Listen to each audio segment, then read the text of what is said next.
Qué gusto que nos acompañen en estas tertulias académicas que se van haciendo una buena costumbre los viernes en punto de las 11 de la mañana, donde hemos abordado diversos temas.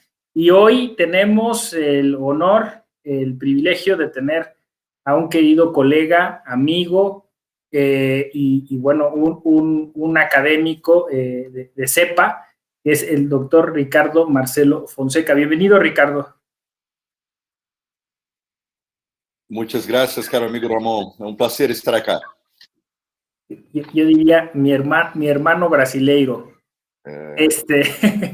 Ricardo es profesor de Historia del Derecho en la Facultad de Derecho de la Universidad Federal del Paraná. Es profesor asociado del Departamento de Derecho Privado en la misma universidad y profesor visitante de Historia del Derecho en la Facultad de Derecho de la Universidad de Florencia, donde justo nos conocimos.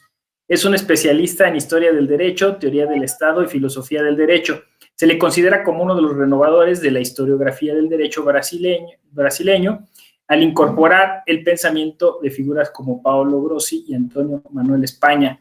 Don Antonio Manuel España, que recién en esta pandemia nos dejó y a quien, pues, donde esté, le mandamos un saludo. Él se graduó en 1990 en Derecho por la Facultad de Derecho de Curitiba. En ese mismo año se licenció en Historia en la Universidad Federal del Paraná. En 2001 se doctoró en Derecho por la Universidad Federal del Paraná y realizó el postdoctorado en la Universidad de Florencia, Italia, entre el 2003 y el 2004, bajo la supervisión de Paolo Grossi, director del Centro de Estudios para el Pensamiento Jurídico Moderno. Ha estado como profesor visitante en las universidades de Florencia, en Macerata, la Universidad Pablo Olavide en Sevilla, España, y en la Universidad de Lisboa. Ejerce el cargo electivo de director del área de Ciencias Jurídicas de la Universidad Federal del Paraná, donde también es director de la Facultad de Derecho de la Universidad Federal del Paraná. Es presidente del Instituto Brasileño de Historia del Derecho y director académico del Instituto Latinoamericano de Historia del Derecho. Miembro asesor de la revista Cuadernos del Instituto Antonio Nebrija de Estudios sobre la Universidad, investigador del Conselho Nacional de Desenvolvimiento Científico y Tecnológico, coordina el grupo de investigación Historia, Derecho y Subjetividad, que desarrolla investigaciones en los campos de Historia de la Cultura y Crítica de la Subjetividad Moderna.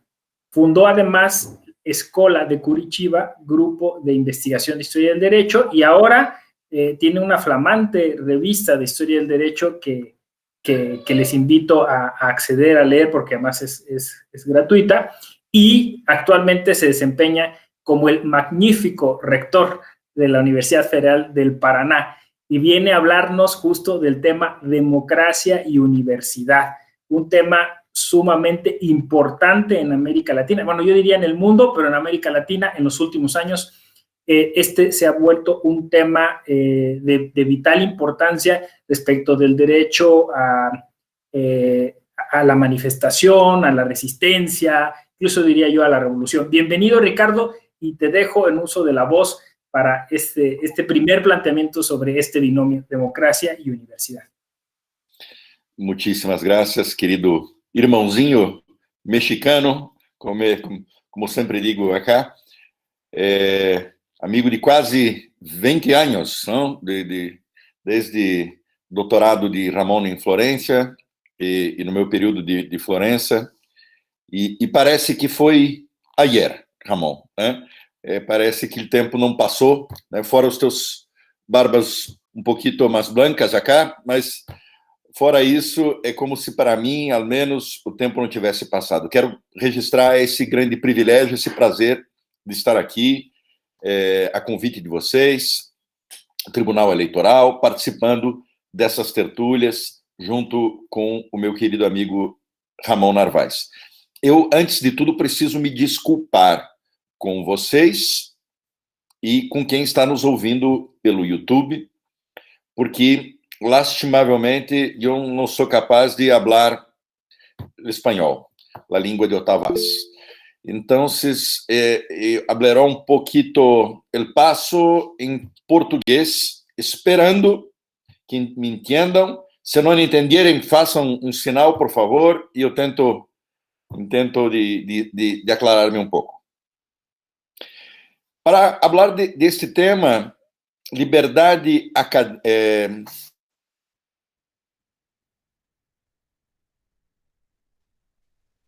Me imagino que quiso compartir la pantalla y salió, pero seguro ya está aquí.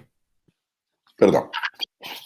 Para falar de universidade e democracia, que, como o Ramon Narvaez bem apontou, é um tema bastante sensível em América Latina, mas me permitam lhes dizer que, particularmente no Brasil, hoje esse é um tema muito candente, esse é um tema à flor da pele, pelas razões muito circunstanciais que eu quero dividir com vocês. E eu falo nessa dupla condição de alguém que é um historiador do direito, e que, inclusive, estudou sobre o ensino jurídico, sobre a formação das universidades, no caso brasileiro e também no caso europeu, mas hoje nessa condição muito peculiar, né, que lá em Florença, Ramon, jamais imaginaria que isso poderia acontecer comigo um dia, de ter me tornado reitor da minha universidade. Para que vocês entendam, a minha universidade se chama Universidade Federal do Paraná.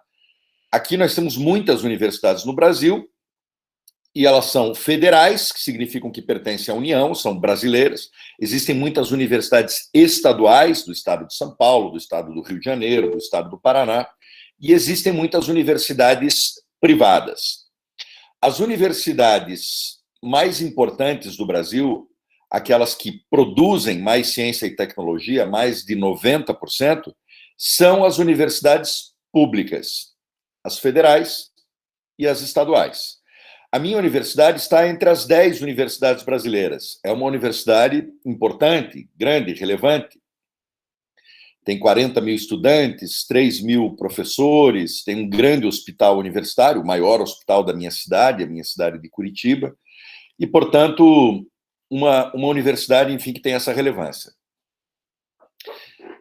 Quero falar, portanto, desses dois registros, enquanto alguém que pensa a universidade e a sua relação com as liberdades, e a minha experiência como reitor nesse exato momento.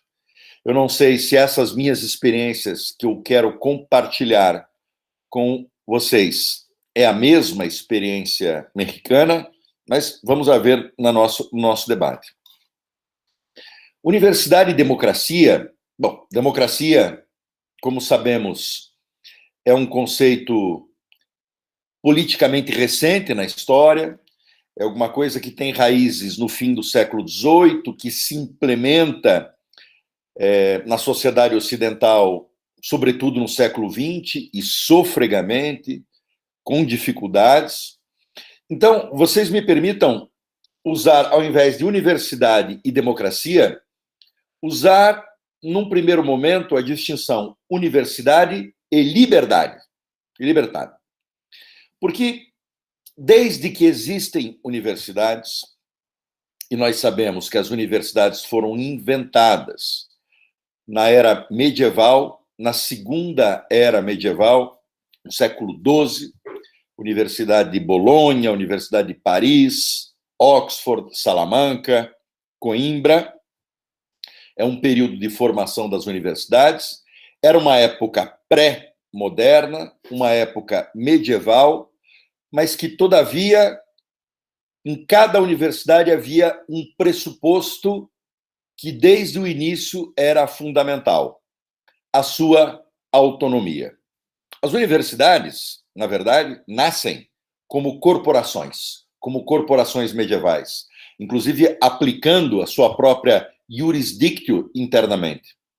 As universidades medievais tinham calabouços, prisões, né, onde resolviam seus conflitos, eventualmente prendendo estudantes ou prendendo professores. Para quem visita, por exemplo, a Universidade de Coimbra, em Portugal, conhece lá a prisão universitária.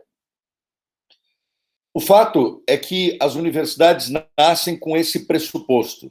Qualquer das universidades europeias, quando nasceram. elas terem internamente a sua própria possibilidade de se autorregular. A sua própria, como diria Pietro Costa, jurisdictio. Exercer a sua jurisdictio internamente. As universidades prosperam nos séculos seguintes, surgem universidades na Segunda Idade Média bastante importantes na Europa, sempre com esse pressuposto. Claro, estamos na época medieval, mas da possibilidade da circulação do pensamento. Quando tivemos, muitos séculos depois, a Revolução Francesa que, como sabemos, tem como pressuposto a eliminação das ordens intermédias, a manutenção de uma relação do Estado, de um lado, e do indivíduo, de outro, sem nada no meio. A relação de poder tem que ser indivíduo com o Estado, e por isso que as ordens intermédias, as corporações, são todas elas extintas. Nesse momento, na França pós-revolucionária, as universidades sofrem. Napoleão tem uma mão pesada contra as universidades, precisamente porque a relação não poderia ser com uma instituição intermediária, mas entre indivíduos e o próprio Estado. Exatamente por essa razão que na França do século XIX surgem as chamadas écoles, os colégios e tantas outras coisas que enfraquecem as universidades, que depois ressurgem com alguma força. Quando, no século XX, a democracia começa progressivamente a se instalar, e nessa altura, como já sabemos, as universidades não são mais apenas um privilégio europeu, mas também estão aqui nas Américas, em todas as Américas, na América do Norte, na América Espanhola e, muito tardiamente, na América Portuguesa. O Brasil só conhece as universidades no século XX. Quando isso acontece, a partir do século XX, nós temos essa premissa da livre circulação de ideias como pressuposto para a produção de um conhecimento crítico, para um pressuposto do desenvolvimento, como algo assentado, como algo absolutamente básico. O Brasil, o meu país, ele tem uma trajetória, como disse, tardia na implementação das universidades e, creio, apesar delas serem relativamente recentes, mas com a elaboração de universidades muito pujantes. A Universidade de São Paulo, por exemplo, recebe aqui, nos anos 1930, pensadores do quilate de Claude Lévi-Strauss, de Fernand Braudel, que são como que fundadores da própria Universidade de São Paulo. As universidades públicas brasileiras nascem pujantes. A minha universidade nasce em 1912, 109 anos atrás. As universidades se tornam um esteio do pensamento, da crítica, da cidadania, da ciência e da tecnologia. A formação de qualidade das elites, mas também dos profissionais, acontecem, no caso brasileiro, sobretudo dentro dos muros da universidade.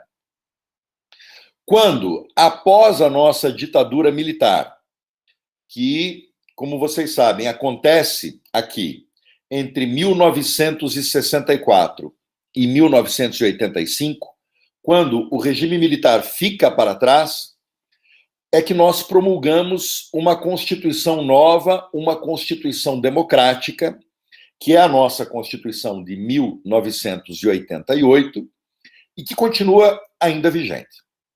A Constituição brasileira de 1988 é um grande legado democrático para o Brasil. E do ponto de vista das universidades, ela assentou coisas que são, para nós, reitores, professores universitários, tremendamente importantes. Como, por exemplo, a ideia da autonomia universitária. Isso está na Constituição brasileira. autonomia orçamentária, autonomia administrativa, e também, precisamente no artigo 206 da nossa Constituição, está dizendo que as universidades devem ter uma gestão democrática.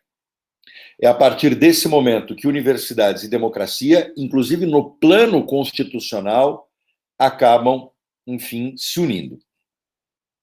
Esse período foi, creio que como em todos os países da América Latina, que as universidades têm períodos melhores, têm períodos piores, mas esse período de 1988 até 2015 foi um período em que as universidades cresceram, se notabilizaram, viraram protagonistas do conhecimento, no caso brasileiro.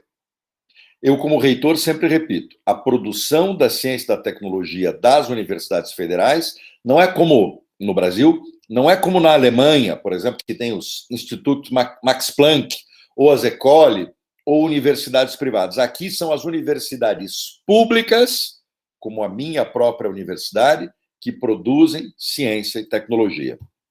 É aqui que tem o pensamento de ponta, inclusive no âmbito das ciências humanas, do direito, da educação. Tivemos, portanto, esse grande protagonismo. A minha universidade, por conta desse protagonismo, tem um prédio histórico que Ramon bem conhece, onde é sediada a nossa Faculdade de Direito, que é o símbolo da cidade de Curitiba. É o orgulho do estado todo onde eu moro. Pois bem, eu faço essa introdução para chegar no momento atual, a partir de 2016, perdão, que coincide precisamente com o momento em que eu me torno reitor. Eu me torno reitor no final de 2016. O que acontece em 2016 no Brasil? Depois de um longo período de crescimento das universidades, sob os governos do Partido dos Trabalhadores, né, houve o impedimento, o impeachment da presidente Dilma Rousseff, naquele ano, entrando como novo presidente brasileiro Michel Temer, que era o seu vice-presidente, que conclui o mandato até 2018, e em 2018 há uma eleição no Brasil que elege Jair Bolsonaro. Eu não sei se o azarado sou eu, se é uma má sorte minha, Ramon, mas calhou de eu ser exatamente o reitor no período em que as universidades começam a sofrer orçamentariamente, mas também ataques simbólicos. Eu acho que essa é uma característica dos regimes conservadores. Humberto Eco, em 1995, deu uma conferência numa universidade dos Estados Unidos, aonde ele falava sobre as características do fascismo, aquilo que ele chamava as características gerais do fascismo. É uma conferência que foi publicada com o nome Il Fascismo Eterno, o fascismo eterno. E entre as características gerais de qualquer fascismo, ele chama de urfascismo, está sempre, em todo regime autoritário de direita, uma guerra contra a ciência, contra os cientistas e contra as universidades. Elas são vistas sempre como inimigos, a serem abatidos, a serem derrotados. Eu entro como reitor nesse ambiente.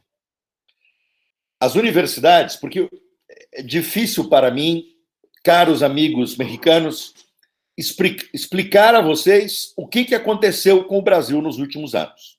É difícil também para mim. O Brasil, Ramon, querido, não é mais aquele país que você já veio aqui tantas vezes, aquele país da alegria, das liberdades, do florescimento e do crescimento. O Brasil se tornou outra coisa desde então. Ano que vem teremos novas eleições, vamos ver o que irá acontecer. houve, no plano da sociedade, um clima dificilmente explicado, talvez parecido com o clima dos Estados Unidos quando elegeu Donald Trump, com o que aconteceu na Turquia, com o que aconteceu na Hungria, e um sentimento popular de muito ressentimento produziu a situação que nós vivemos hoje. E esse ressentimento, inclusive, se voltou contra as universidades. Nos meus primeiros anos de gestão, eu tinha que afirmar a todo momento que a universidade não era o lugar da balbúrdia, eu não sei se essa palavra existe em espanhol, a balbúrdia, a confusão, a bagunça, né? Sí, sí. De caos, né? De caos, né? De pesquisas bizarras e irrelevantes, lugar excessivamente caro, que custa muito aos cofres públicos, e às vezes até mesmo lugar de corrupção. O senso comum jogou todo esse peso para as universidades. O que nós tivemos de peculiar, depois da ascensão do governo de Jair Bolsonaro, e isso foi inédito, é que até mesmo um ministro da Educação do governo brasileiro atacava as universidades. O ministro, que hoje já não é mais ministro, mas que foi em 2019, ele cortou em 30% o orçamento das universidades. Ele disse que as universidades, na verdade, eram produtoras massivas de maconha, marihuana e drogas sintéticas. Isto, dizia ele, é que as universidades, na verdade, faziam. Que corrompiam a juventude e que eram um foco do pensamento comunista esquerdista. Quando um próprio ministro da Educação diz isso das universidades, é porque as coisas, de fato, começam a se complicar. Eu conto ainda algumas coisas a vocês. Na própria eleição presidencial que aconteceu no final de 2018, havia 2 candidaturas e em muitas universidades se faziam eventos, congressos, seminários para dizer não ao fascismo, não à ditadura. Houve intervenções nas universidades para se proibirem esses eventos, como se esses eventos fossem parte do jogo eleitoral. Mas quem no jogo eleitoral, pelo menos abertamente, vai defender ditaduras, fascismos e assassinatos? Esse era o ambiente, ainda é, no Brasil. Aqui no Brasil começou a ter um movimento, não sei se existe no México, que se chama a Escola Sem Partido. Escola Sem Partido. Que significa um movimento muito conservador que pressupõe que aquilo que acontece nas escolas é doutrinação ideológica, é faccionismo comunista para corromper as mentes dos estudantes.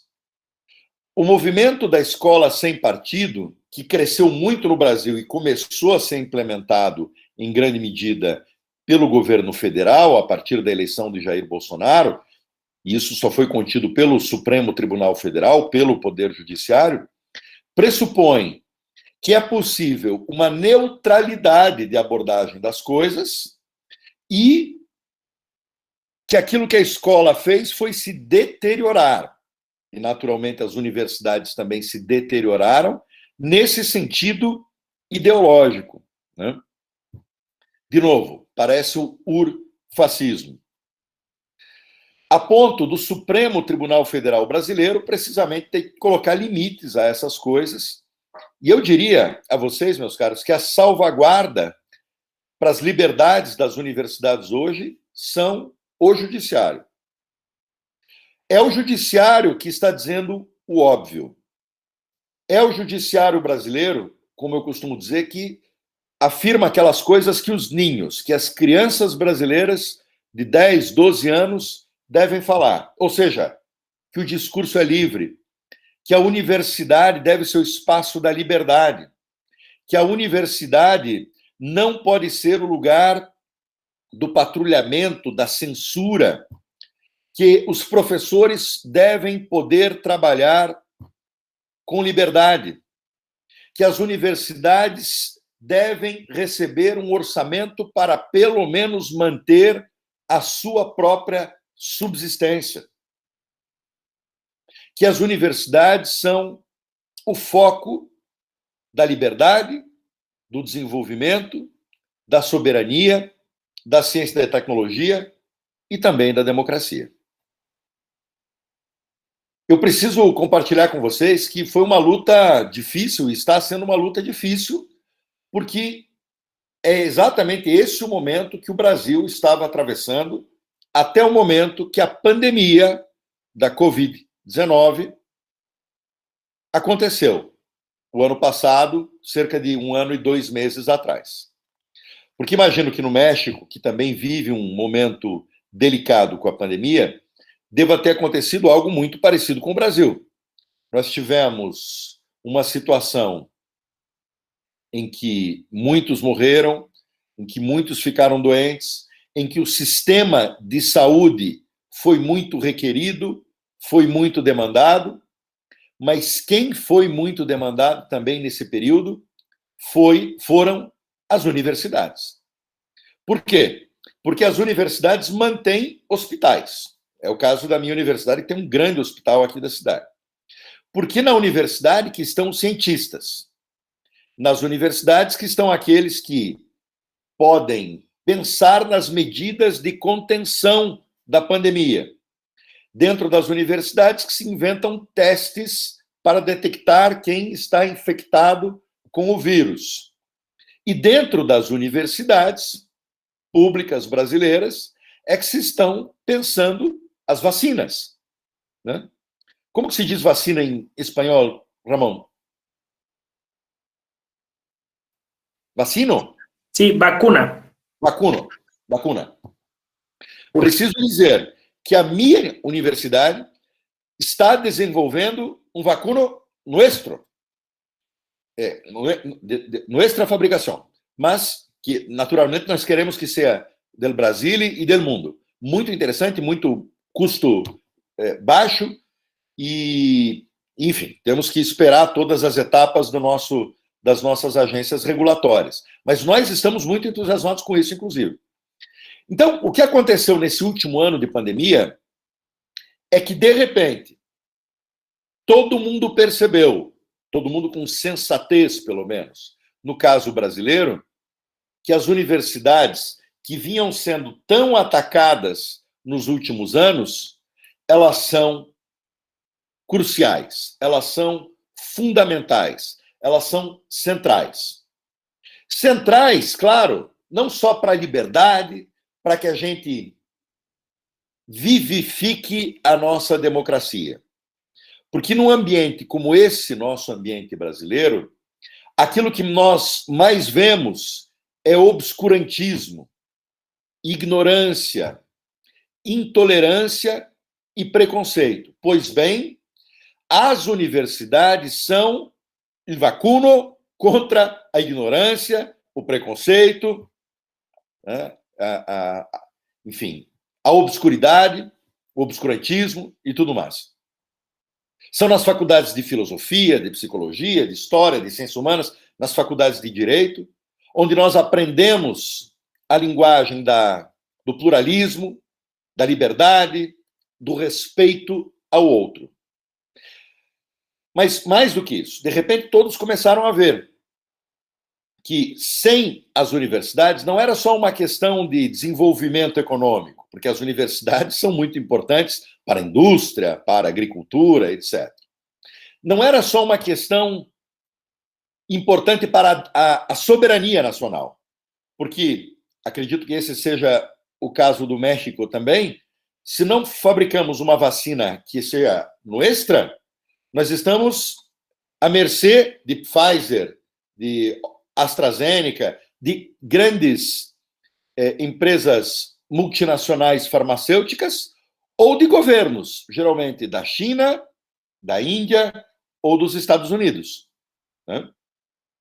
Quando temos a nossa tecnologia, temos soberania.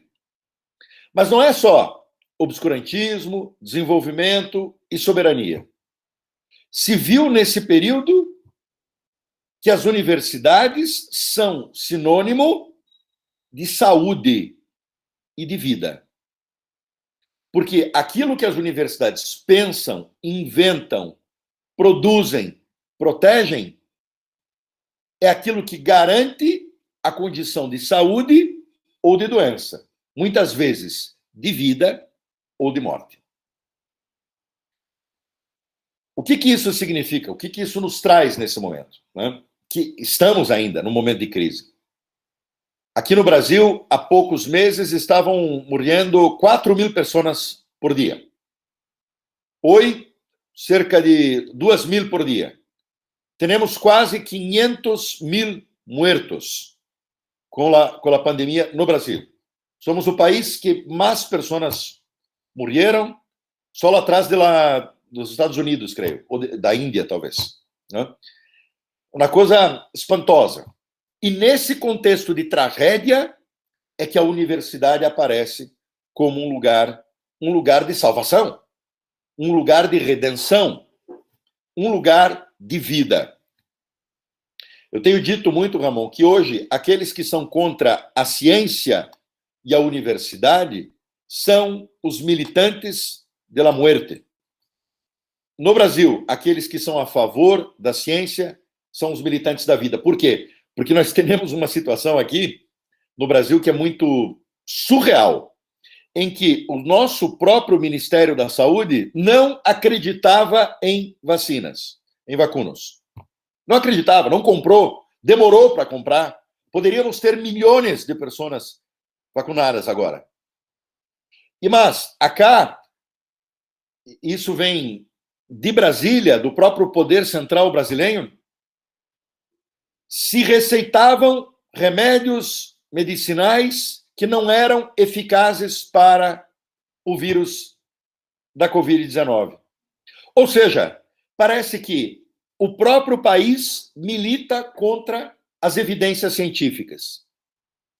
Não acredita em máscaras, não acredita em distanciamento social, embora todos os cientistas brasileiros digam que isso é importante para conter a disseminação do vírus. Então, no Brasil existe uma guerra entre os negacionistas e os cientistas, ou os negacionistas e os que acreditam na ciência, para salvar vidas. Então, é precisamente nesse contexto que, paradoxalmente, foi necessário um contexto de tragédia para mostrar o protagonismo da universidade brasileira. Uma universidade que, agora está muito claro, precisa de recursos que foram cortados todos os anos e que precisa, fundamentalmente, de liberdade. Existe um dito brasileiro, não sei se tem aí no México também, que fala que não há mal que dure para sempre. Né? No Brasil, hoje, nós temos que ter a esperança nesse ditado, nesse dito, de que todo mal um dia tem fim. E a minha esperança é que quando o Brasil passar dessa fase triste, inclusive superar a grande tragédia da pandemia, a universidade emerja como a instituição protagonista, responsável pela vida e instituição que só pode funcionar em plenas condições e dar o seu melhor com liberdade e, portanto, em condições de democracia. Até porque ela própria é aquela que responde, né, para a consolidação dos pilares democráticos aonde ela se insere, precisamente por contribuir, né, com a pluralidade de ideias. Eu peço desculpas, Ramon, se no fundo, ao invés de fazer uma reflexão mais teorética, mais teórica sobre o tema, eu acabei fazendo um pungente depoimento da tragédia brasileira contemporânea.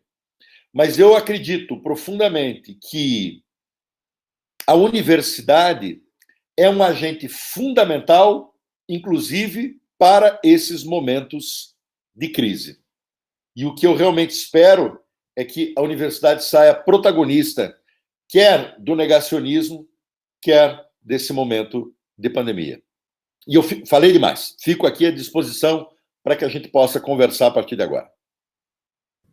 Sí, al contrario, Ricardo, te agradezco porque creo que es más valioso y no me dejarán mentir las y los que están aquí, que hayas hecho esta especie como de manifiesto, ¿no? O sea, de expresión incluso con cierta emotividad, porque los momentos que estamos viviendo, pues así lo piden, ¿no? Así lo solicitan. Y me parece que además hiciste una descripción muy puntual de lo que es la universidad contemporánea y lo que debería de ser la universidad del futuro, ¿no? Incluso comenzando con ese presupuesto medieval europeo y cómo la universidad se ha ido distinguiendo y construyendo en América Latina de otro modo. Fíjate que no dista mucho del caso mexicano, porque aunque nosotros digamos que quizá una de las primeras universidades de América fue la mexicana, no tiene nada que ver con la Universidad Nacional Autónoma de México,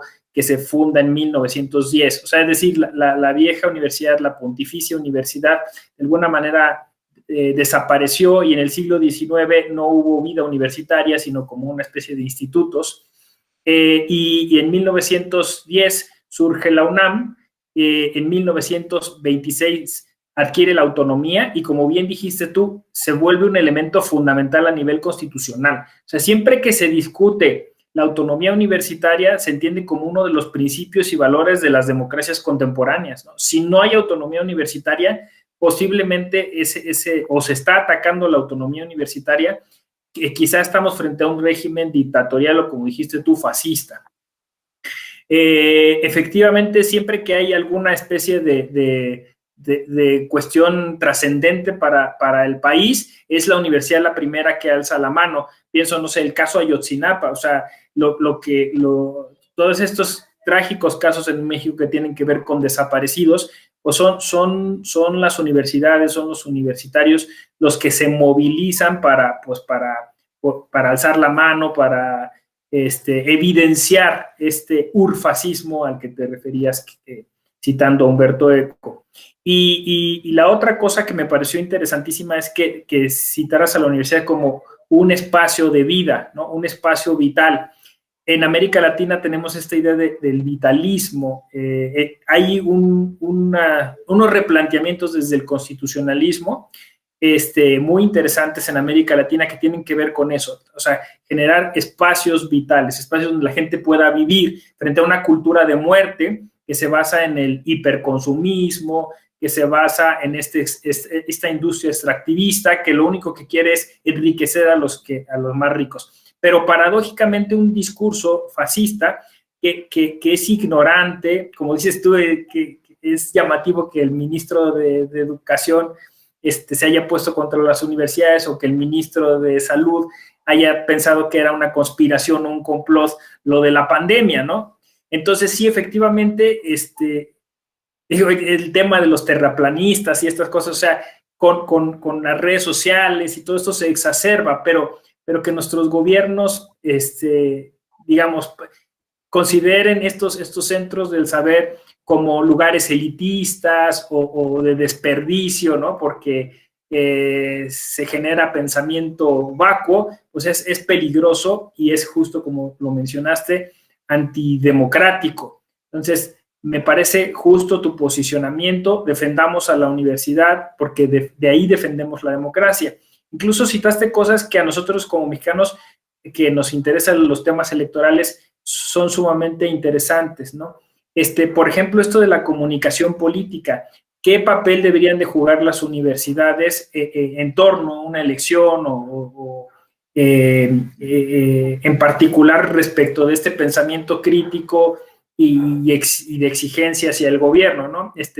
Decías que el caso brasileño, curiosamente, era que se decía que las universidades estaban jugando un papel electoral y que se les quería hacer como, pues eso, atacar de estar ideologizadas, cuando la universidad es justamente un centro neutro o que busca la objetividad o eso, ¿no? La discusión está implícito en el nombre, universal, ¿no? O sea, es decir, donde coinciden distintos pensamientos y tratan de ponerse de acuerdo. Yo diría pluralidad, ¿no? Pluralismo, esa sería la palabra, ¿no? Entonces, que se ataque a la universidad como de sectaria, pues, insisto, eso es peligroso. Ciertamente hay que renovar nuestras universidades, hay que volverlas más inclusivas. Creo que en México también ese es un tema pendiente. No hay muchas culturas ni grupos indígenas dentro de la universidad. Yo sé que en Brasil el tema es, por ejemplo, racial respecto de los afrobrasileños, ¿no? que también tienen que empezar con este proceso de inclusión. También depende de la región en Brasil, obviamente, pero sí me parece que compartimos un montón de temas importantes, ¿no?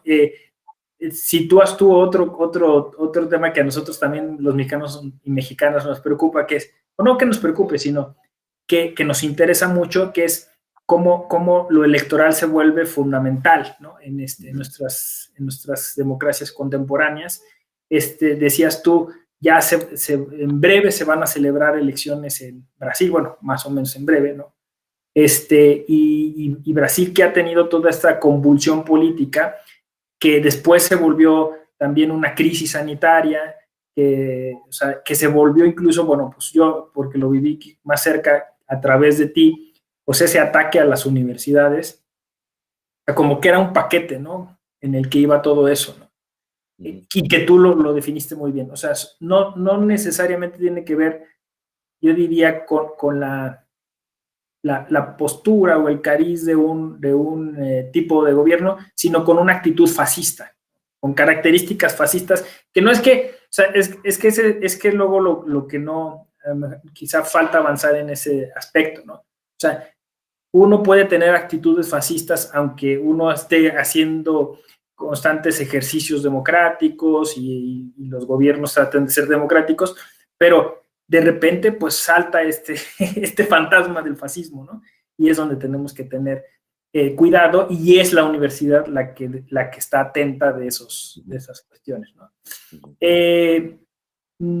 Igual si quieres seguimos conversando sobre estas cuestiones. Me preguntaron el doctor Luis Octavio Vado Grajales, que además es también un universitario de CEPA, si tú consideras que en este cambio de la universidad las carreras técnicas o tecnológicas deberían de incorporar alguna formación de tipo social, ¿no? O sea, es decir, también acercarse hacia estos problemas o darle ese cariz menos occidental, no sé, más social. Yo así entendí la pregunta. Y luego tenemos aquí a dos personas que alzaron la mano. ¿Quieres que les escuchemos, Ricardo? Posso só acrescentar algumas coisas nesse diálogo e depois quero... Sí, claro, exacto, me parece bien. Entonces, si quieres, haz esta réplica y luego, si me permiten, Ignacio y Mirna, les damos la voz. Gracias. Eu só não queria deixar passar a oportunidade, Ramon, de explicar um pouco, já que estamos, inclusive, no Tribunal Eleitoral, o que aconteceu nesse sentido no Brasil nas eleições de 2018. Porque a lei eleitoral aqui no Brasil, elas dizem, né, não sei a mexicana, imagino que seja similar, que nas repartições públicas, nos lugares públicos, não se pode fazer propaganda eleitoral para um candidato ou contra outro candidato, né? Pois bem, em 2018, às vésperas das eleições, o que havia eram eventos contra o fascismo manifestos contra a ditadura, que foi uma experiência que o Brasil viveu. Naquela época tinha tido um pungente assassinato de uma política lá de uma vereadora, uma conselheira municipal do Rio de Janeiro, chamada Marielle Franco, ela foi assassinada por razões políticas, e tinham eventos que se diziam Marielle vive, que eram em homenagem a Marielle Franco. Pois bem, foram esses eventos que alguns juízes eleitorais do Brasil em 2018 resolveram proibir. Mas a pergunta que fica é: de que modo que esses eventos podem ser considerados eventos eleitorais? Quer dizer, se você tem que proibir eventos contra o fascismo, então você está admitindo que tem alguém na eleição que é a favor do fascismo. Contra o fascismo é contra aquele candidato, né? E foram dezenas, muitas universidades que sofreram isso, Ramon. Foi uma coisa impressionante. En México decimos, Ricardo, a ver si hay un dicho similar, ahora que estamos con los dichos, dice, explicación no pedida, culpa manifiesta. O sea, básicamente era eso, ¿no? Como dices tú, es que estás haciendo un acto de fascismo y entonces lo calificas como un acto proselitista, básicamente estás asumiendo que te están atacando a ti por ser fascista, ¿no? Exato, exatamente, foi isso que aconteceu. E foi surreal. Eu realmente, assim, como alguém que observa os fenômenos sociais, como professor que sou, aquilo me impressionou demais, mas o nosso Supremo Tribunal Federal acabou colocando, enfim, limites a isso.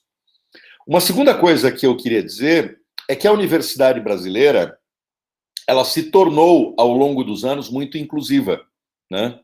Nós temos uma lei de 2012 que determina que metade dos lugares, dos postos, tem que ser com cotas, né, que são étnico-raciais ou sociais. Ou seja, metade das vagas das universidades tem que ser para afrodescendentes, indígenas também, no Brasil, e para os pobres, né?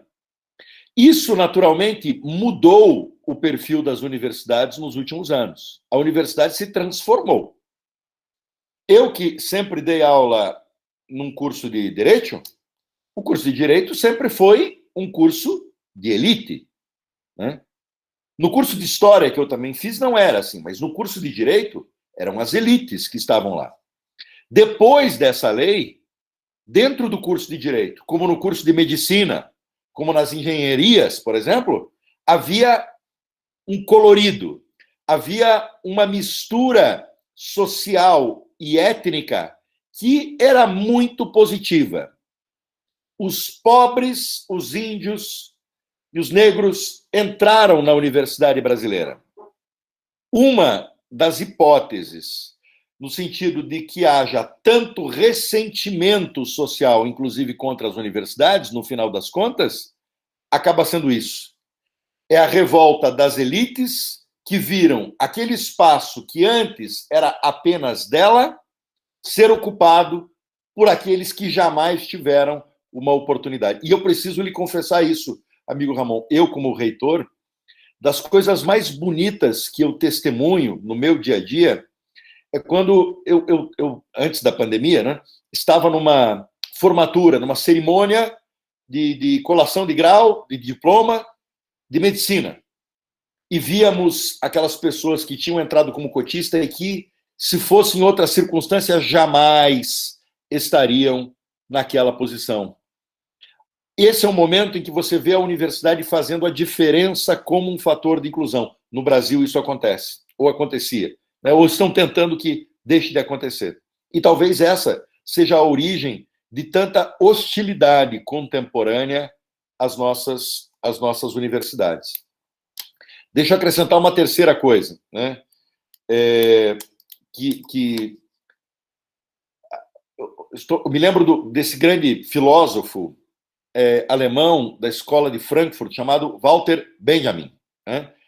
Que ele tem aquele texto belíssimo sobre o conceito de história, é o nome ou teses sobre o conceito de história, em que ele faz uma crítica à noção de progresso. Ele viveu na época do nazismo, ele morreu em 1940, era um judeu alemão, que sofreu, portanto, naquele contexto em que o nazismo emergia, e ele refletia como as pessoas, a cultura da sua época tinham se enganado em achar que eles estavam andando para frente, que o rumo da história era sempre para frente, que era progressivo, que as coisas, os direitos, as liberdades já tinham sido conquistadas e jamais poderiam ter sido perdidas. Então, eu estou lembrando disso apenas para, a partir da minha experiência brasileira, dizer aos amigos mexicanos o seguinte: para mim, teoricamente, foi uma dura lição. Eu que lia tanto e gostava do Walter Benjamin, mas eu tinha que ter lido de modo mais radical. Foi uma dura lição ver que no Brasil a gente anda para trás, que o progresso não existe, que as liberdades, que a própria democracia, no caso das universidades, mas não só, é algo que se pode perder. Eu falo isso para os amigos mexicanos para que a vigilância permanente com as suas próprias liberdades seja a tônica da ação de vocês, dentro das universidades, mas em todas as instituições.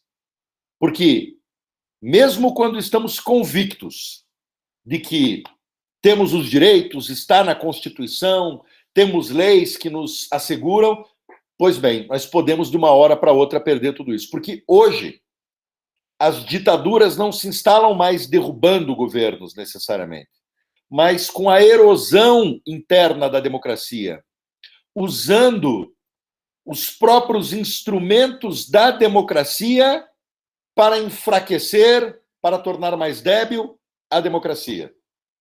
A nossa Constituição brasileira não foi revogada. Ainda assim, estamos cada dia menos democráticos. Isso acontece em outros lugares. Aconteceu nos Estados Unidos também, né? Então, amigos mexicanos, fuerza.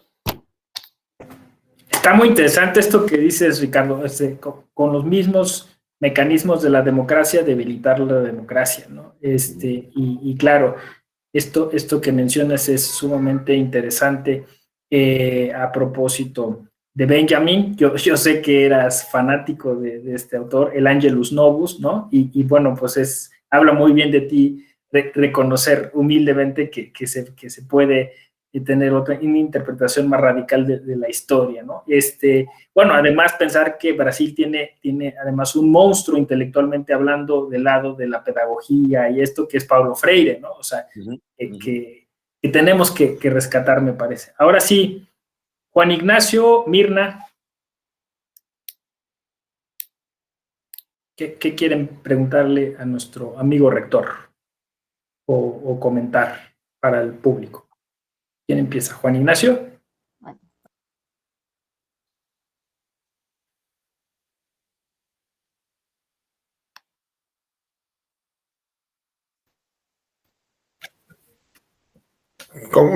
Si gusta Mirna, está bien, no hay problema.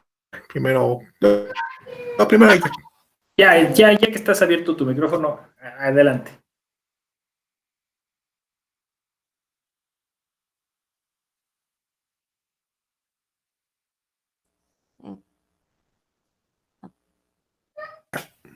Ok. ¿Sí, ya? ¿Se escucha? Sí. ¿Sí se escucha? Sí.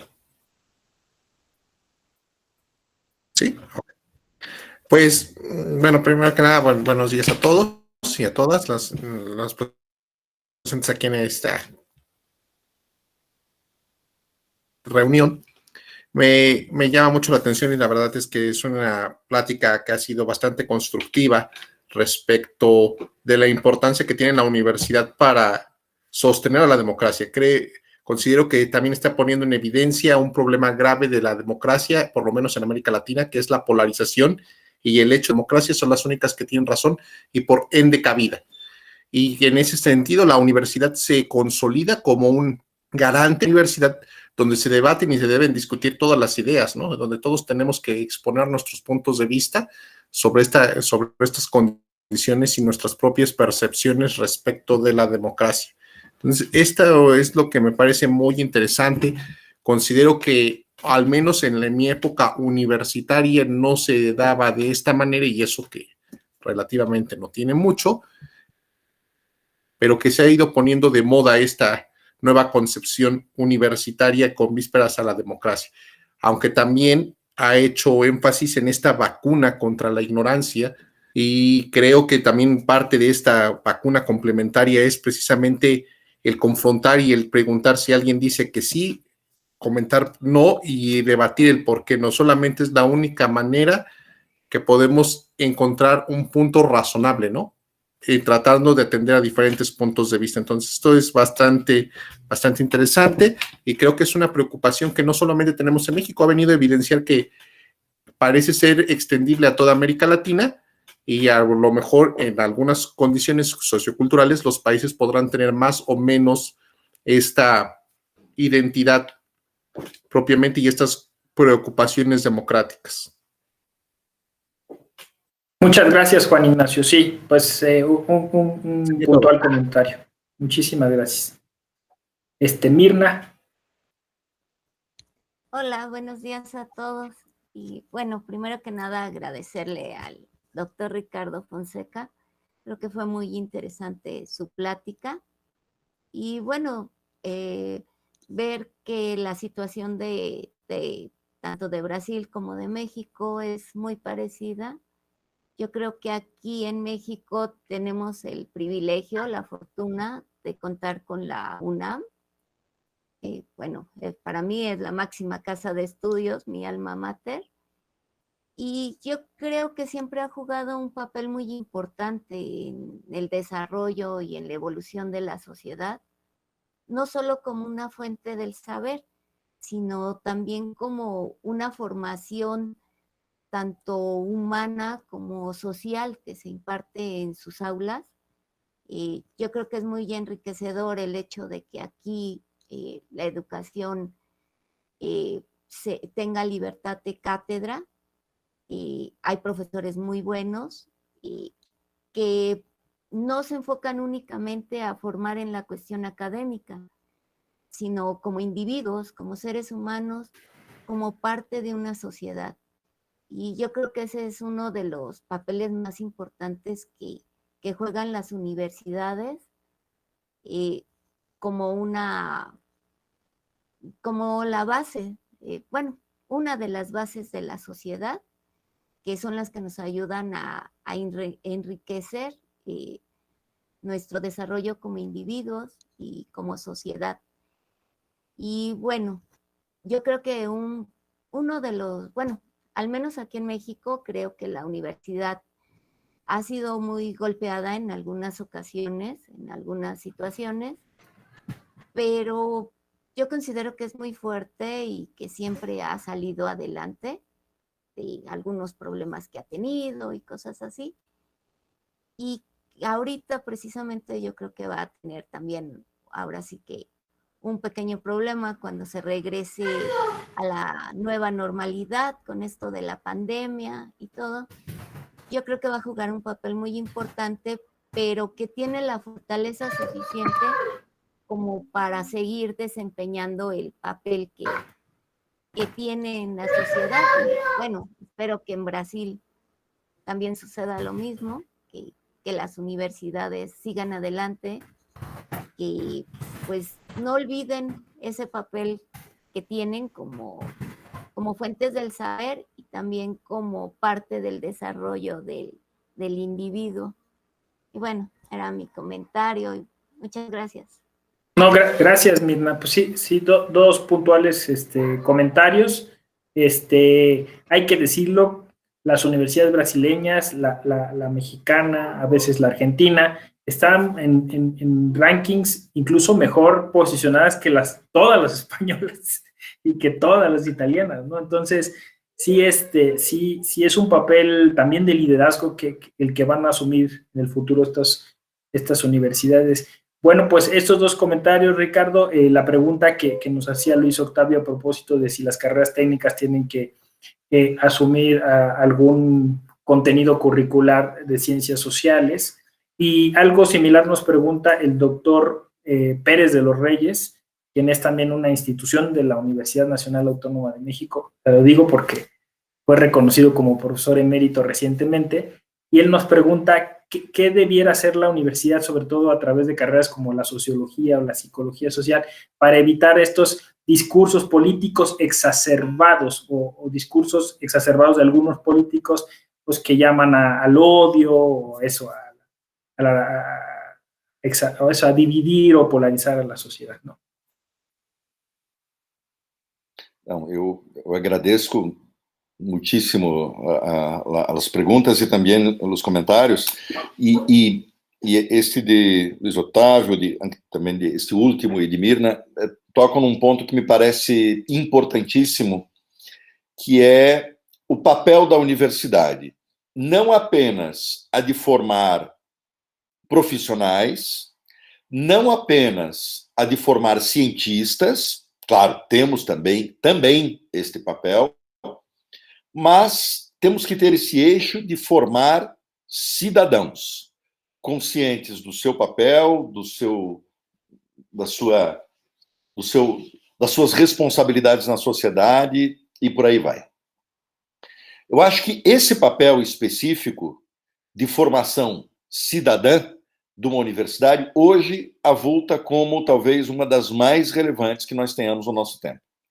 Tanto que eu tenho até um projeto agora interno aqui na minha universidade, que é o seguinte: na época da ditadura militar brasileira, eu vivi isso quando eu era jovem, uma criança, era obrigatório que tivesse nas universidades algumas matérias, algumas disciplinas que eram pensadas pelo regime militar para incutir nos jovens uma ideia de civismo, né? Uma ideia de patriotismo, algumas coisas assim.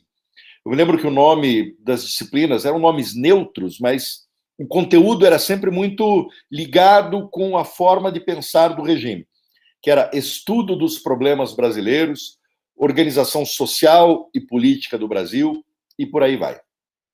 Isso se acabou com o fim da ditadura. O que eu penso para a minha universidade? De colocar disciplinas que sejam transversais, que todos devam fazer, todos os cursos sobre cidadania e sobre direitos humanos. Porque, assim, o papel da sociologia, né, que foi agora perguntado, claro que é muito importante. O papel das ciências humanas, que nesse momento, no caso brasileiro, são tão desvalorizados, pois bem, eles são estratégicos. As ciências humanas é que operam com esses conceitos da tolerância, da pluralidade, da liberdade, que são valores civilizacionais, né? Sem isso, nosso próprio convívio social fica empobrecido. Na verdade, é a falta desses valores que são cultuados nas ciências humanas que, creio, fizeram com que nós, no Brasil, estivéssemos nessa situação que estamos hoje. Mas o que eu acho é que esse tipo de conteúdo ele não pode estar apenas na sociologia, ou nos cursos de filosofia, ou nos cursos de direito. Eu acho que o estudante que será um médico, um engenheiro, um agrônomo no futuro, ele tem que ter lições de cidadania. Eu não sei como é no México, mas a categoria profissional mais conservadora, mais rigidamente conservadora e às vezes intolerante é a categoria dos médicos. Então, assim, ter noções na formação dentro da universidade de cidadania para os médicos me parece altamente estratégico, mais importante até do que para os sociólogos, né? Fazer isso como uma atitude transversal, um pouco como fazia o regime militar brasileiro, lá com o estudo de problemas brasileiros, só que de um lado diferente, de um lado plural e de um lado dentro dos registros da democracia constitucional. No fundo, é ensinar aquilo que a nossa Constituição brasileira está dizendo, né? Que direitos humanos não é coisa de comunista. Direitos humanos é um discurso civilizacional, é um discurso moderno, né? Para liberais de direita e e para socialistas de esquerda, tanto faz. Né? Esse é um patrimônio comum que todos nós devemos ter. Né? E acho que é isso. A Mirna falava muito desse papel da universidade como formadora de tolerância, de cidadania. Eu acho que exatamente por isso que hoje no Brasil, dada essas condições e essas circunstâncias que eu há pouco descrevia, talvez essa seja uma das tarefas, das funções hoje mais estratégicas da universidade. Quer dizer, a universidade, nesse sentido, como dizia o Juan Inácio, é efetivamente um agente que sustenta e que promove também as liberdades e a democracia.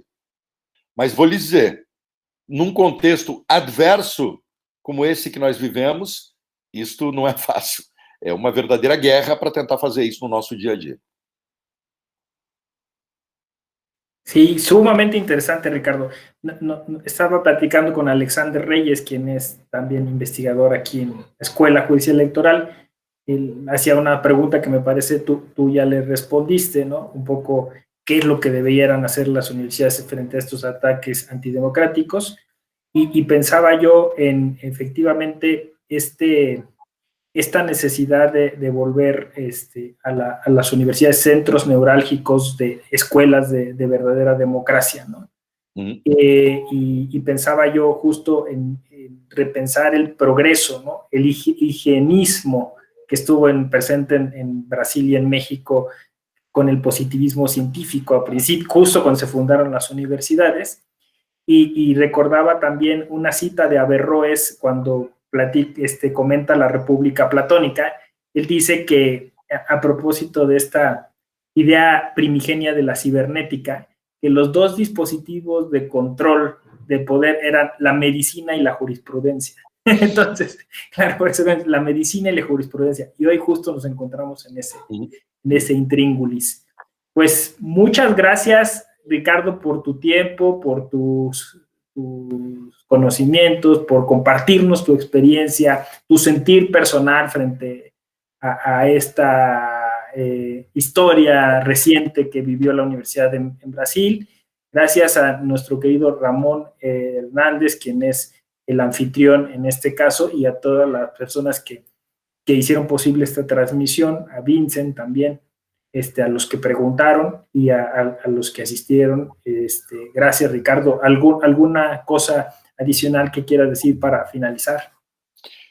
Apenas duas coisas. Primeiro, esse agradecimento ao tribunal, agradecimento ao professor Zé Ramon, meu querido irmão mexicano, por essa oportunidade, desse diálogo diferente, desse diálogo internacional. Eu tenho falado muito aqui no Brasil, mas falar isso para um povo co-irmão, como considero que o México seja do Brasil, é um sentimento diferente e inédito e satisfatório, e por isso eu agradeço. E a segunda palavra é essa, né? A de que eu acho que nós somos, e eu e Ramon já conversamos quantas vezes sobre isso ao longo da nossa amizade, né? Nós somos brasileiros e mexicanos, de certa maneira, irmãos de dores, de angústias, que foram marcadas por coisas comuns que aconteceram nos destinos, que, certo, são diferentes, mas também muito parecidos em muitas coisas.